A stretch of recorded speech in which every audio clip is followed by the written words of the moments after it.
Welcome friends. இப்போ நம்ம ஸ்க்ரீனில் பார்த்துக்கோங்க சூப்பரான ஒரு ஃப்ளவர் கார்டனில் ஒரு ஏஐ ஃபோட்டோ வந்து கேர்ள்ஸ் அண்ட் பாய்ஸ்க்கு எப்படி எடிட் பண்ணுறதுன்றதை பார்த்துருவோம். வீடியோ வந்து ஸ்கிப் பண்ணாமல் பாருங்கள். சேனலுக்கு ஃபஸ்ட் டைம் வரீங்கன்னா சப்ஸ்கிரைப் பண்ணிவிட்டு வீடியோக்கும் ஒரு லைக் பண்ணிவிட்டு பாருங்கள். இப்போ வீடியோக்குள்ளே போகலாம். க்ரோம் ப்ரௌசர் ஓப்பன் பண்ணிக்கோங்க. கூகுள் ஜெமினி அப்படின்னு வந்து சர்ச் பண்ணுங்கள். உங்களுக்கு அந்த வெப்சைட் வந்து ஓப்பன் ஆகும். கீழே பார்த்தீங்கன்னா ஆஸ்கே ஜெமினின்ற ஆப்ஷன் இருக்கும். ஸோ அதை செலக்ட் பண்ணுங்கள். டிஸ்கிரிப்ஷனில் டெலிகிராம் குரூப் லிங்க் இருக்குது. அந்த குரூப்பில் இப்போ ஸ்க்ரீனில் ஷோ ஆகிற மாதிரி சர்ச் பண்ணிங்கன்னா இந்த வீடியோக்கு யூஸ் பண்ணுற ப்ராம்ப்ட் வரும். நீங்கள் அங்கே வந்து காப்பி பண்ணி இந்த இடத்துல பேஸ்ட் பண்ணிக்கோங்க. ஸோ அதில் கேர்ள்ஸ் அண்ட் பாய்ஸ்க்கு 2 பேருக்குமே ப்ராம்ப்ட் வந்து கொடுத்துருப்பேன். ஸோ உங்களுக்கு எந்த ஃபாண்ட் வேணுமோ அதை வந்து நீங்கள் காப்பி பண்ணிக்கோங்க. ஸோ இந்த ப்ராம்ப்டில் வந்து சில சேஞ்சஸ் மட்டும் பண்ணுற மாதிரி இருக்கும். 2 பேருமே வந்து சேஞ்சஸ் பண்ணுற மாதிரி இருக்கும். கேர்ள்ஸாக இருக்கட்டும் பாய்ஸாக இருக்கட்டும். மேலே ஸ்க்ரோல் பண்ணி பாருங்கள்.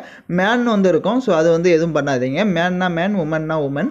ஸோ அதே மாதிரி கீழே ஸ்க்ரோல் பண்ணிங்கன்னா அங்கே வந்து பாய்ஸுக்கு வந்து இந்த ப்ராம்ப்டை வந்து காப்பி பண்ணியிருக்கேன். ஸோ ஒயிட் ஷர்ட் அப்படின்னு வந்து போட்டிருக்கேன். ஸோ நீங்கள் வந்துட்டு என்ன கலர் ஷர்ட்டோ அதை வந்து மென்ஷன் பண்ணிக்கோங்க. ஸோ கேர்ள்ஸுக்கான ப்ராம்ப்ட்லையுமே அவங்களுக்கோட ட்ரெஸ் கோடிங் இருக்கும். அதை வந்துட்டு அவங்க கலர் வந்து சேஞ்ச் பண்ணுறதா இருந்தாலும் சேஞ்ச் பண்ணிக்கோங்க. ஸோ நெக்ஸ்ட் இதெல்லாம் சேஞ்ச் பண்ணிட்டு ப்ளஸ் ஆப்ஷனை கிளிக் பண்ணிட்டு அப்லோட் ஃபைல் ஆப்ஷனை செலக்ட் பண்ணிவிட்டு உங்களோட ஃபேஸ் வந்து நல்லா கிளியராக இருக்கிற மாதிரி ஃபோட்டோவாக செலக்ட் பண்ணுங்கள். அப்போ தான் உங்களோட ஃபேஸ் கட் மாதிரி வந்துட்டு அந்த ஃபோட்டோவில் வந்து ஜென்ரேட் ஆகும். இல்லை நீங்கள் குவாலிட்டி லோவாக இருக்குது அப்படின்னா உங்களோட ஃபேஸ் கட் வந்து வேறு மாதிரி வரும். ஸோ அதனால் குவாலிட்டியாக இருக்கிற மாதிரி ஒரு ஃபோட்டோவாக செலக்ட் பண்ணிக்கோங்க. ஃபோட்டோவை செலக்ட் பண்ண வாட்டி கீழே பார்த்தீங்கன்னா அந்த சென்ட் ஆப்ஷன் இருக்கும். அதை கிளிக் பண்ணிட்டீங்கன்னா உங்களோட ஃபோட்டோ வந்து ஜென்ரேட் ஆக ஸ்டார்ட் ஆகும்.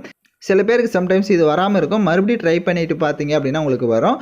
அதே மாதிரி வீடியோ பார்த்துட்டு இருக்க யாராவது லைக் பண்ணாமல் பார்த்துட்டு இருக்கீங்கன்னா ஒரு லைக் பண்ணுங்கள். அப்போ தான் நெக்ஸ்ட் வீடியோ அப்டேட் வரும். அதே மாதிரி புதுசாக சேனலுக்கு வந்துட்டு இருக்கிறவங்க சப்ஸ்கிரைப் பண்ணிட்டு பாருங்கள். ஸோ இப்போ பார்த்தீங்கன்னா நம்மளோட ஃபோட்டோ வந்து ஜென்ரேட் ஆயிடுச்சு. இப்போ நான் கிளிக் பண்ணி காட்டுறேன்.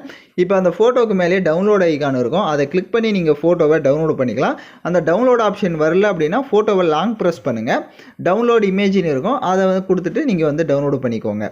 ஸோ அதே மாதிரி அகைன் சொல்லிடுறேன். கேர்ள்ஸ் பாய்ஸ் 2 பேருக்குமே ப்ராம்ப்ட் வந்து நம்ம டெலிகிராம் குரூப்பில் இருக்கும். ஸோ அதில் இருக்கிற கரெக்ஷன்ஸை மட்டும் கரெக்டாக வந்துட்டு பண்ணுங்கள். அப்போ தான் உங்களுக்கு உங்களோட ஃபோட்டோ பர்ஃபெக்டாக வரும். ஸோ யாரெல்லாம் கரெக்டாக எடிட் பண்ணீங்களோ கமெண்ட் பண்ணுங்கள். இந்த மாதிரி வீடியோஸ்லாம் வேணும்னா சேனலை சப்ஸ்கிரைப் பண்ணிவிட்டு பாருங்கள். தேங்க்யூ ஃபார் வாட்சிங் திஸ் வீடியோ.